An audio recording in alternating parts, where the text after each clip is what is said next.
একটা দুটা লোম, জানিনি কেন। হাতেও লোম নেই দেখো, অনেকের দেখি হাতেও বাবা রে কি লোম থাকে, কিন্তু আমার কেন লোম নাই আমি জানি না। আমার হাতেও অতটা নেই আর পায়েও অতটা নেই। এই যে এইখানটাতে একটু আছে, মানে ছোট ছোট ছোট ছোট ছোট সরু সরু, বুঝতে পারছো, একেবারে বোঝাই যাবে না। আর সাদা সাদা লোমগুলো মনিকের যেমন থাকে, বুড়ি বাবরি কি কালো কালো, একেবারে মানে মাথার চুলের মতন একবারে লোম। তো যাই হোক, শীতকালে একটু রোদ খাওয়া ভালো, বুঝতে পারছো, শরীর ভালো থাকে। আসলে কখনো ঠান্ডা পড়ছে কখনো গরম পড়ছে, এমনিতেই আমার সর্দি হয়ে গেছে। আবার সর্দির মধ্যে দেখো এইখানটায় নাকের এখানটাতে না সেই ফুসকুড়ির মতন হয়ে গেছে, কি বলে জ্বর ছোঁটা না কি বলে জানি না বাবা, বাপের জন্মে হয়নি।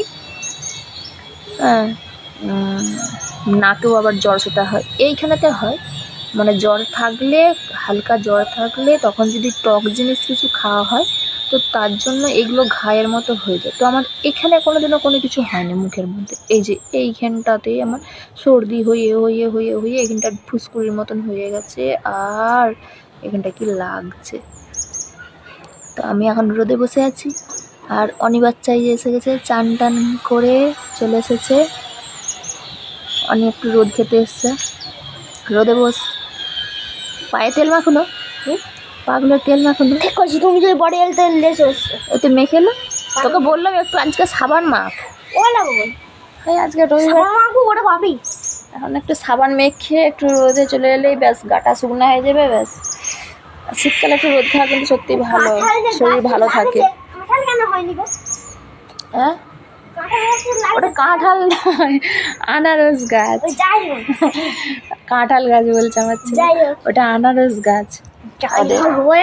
ওরা লাগিয়েছে, ওরাই জানে ওদের কবে হবে।